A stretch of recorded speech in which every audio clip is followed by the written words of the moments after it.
you probably have to lie a little in terms of your purpose in order to get the best tax ruling.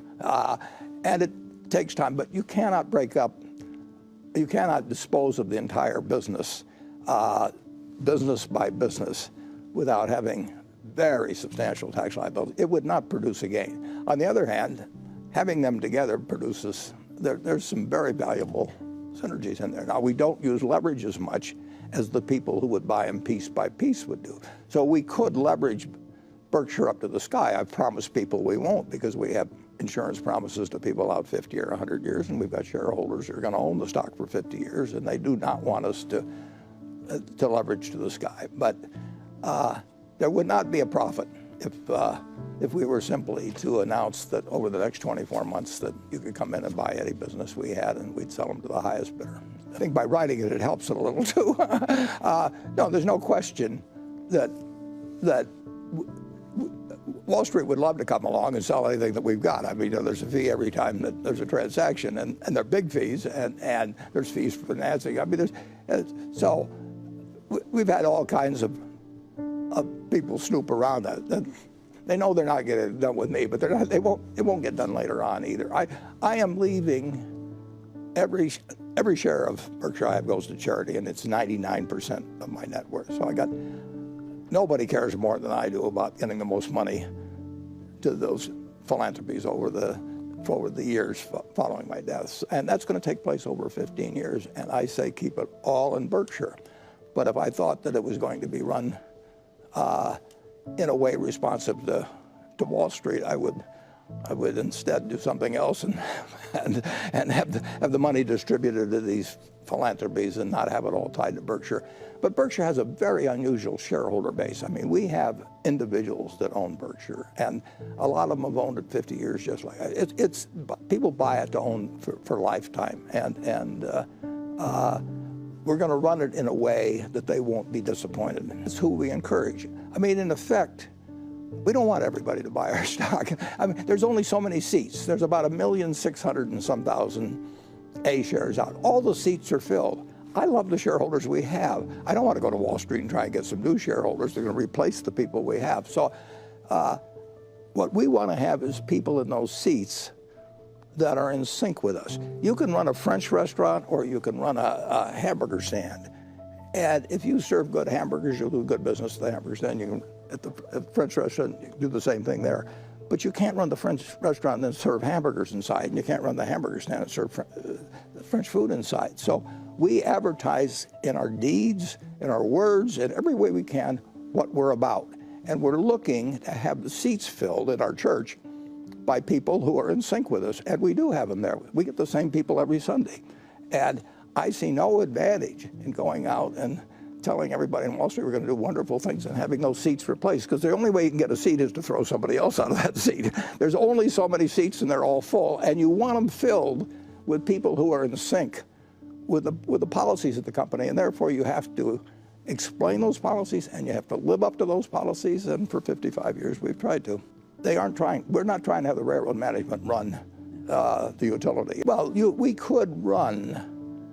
We have decentralized management as it is. We could have somebody in charge of all the little companies, another one for the big. I mean, we could divisionalize it in all kinds of ways. I think we'd have more overhead. I think we'd have a different sort of manager. Our managers like running their own businesses, and they never have to finance their businesses. I mean, they never have to go to Wall Street. They probably save 25% of their time, and I want them to feel they own their businesses, and that's all they're responsible for. If we mess up some other way, they get paid based on how they do, and there again, we attract managers who like to operate on that basis. We don't attract managers particularly who think they're going to keep moving step by step through various divisions and eventually run the whole place. Banking is a good business if you don't do dumb things on the asset side. I mean, basically, it's a business that the banks we own earn between, the commercial banks earn between 12% and 16% or so on net tangible assets. That's a good business. It's a fantastic business against the long-term bond, you know, at 2%. If you have a choice between a 2% instrument and a 12% instrument, which one's going to win over time? If you ask me whether I think banks are going to go down where they only earn 3 or 4% on tangible assets, I don't think that'll happen. The question is really whether they do something massively dumb. I mean, which periodically a number of banks have done, and I feel very good about the banks we own. They're very attractive compared to most other securities I see, and most of them are buying. Bank of America is buying in a lot of stock every year, so our ownership of the Bank of America this year probably will go up 7 or 8% without us spending a dime. I'd like to own any business, any good business where my ownership just goes up 7 or 8% every year without me spending any money, and on top of it I get a dividend. So they're very attractive, both against interest rates and against bonds and against other stocks, in my view. But Wells Fargo is classic in terms of one lesson. My partner, Charlie Munger, he says, whenever we have a problem, you attack it immediately. He says an ounce of prevention is not worth a pound of cure. An ounce of prevention is worth a ton of cure. And we've seen that time after time. And the interesting thing, and I don't know the details at all, but the original thing was a whole bunch of phony accounts.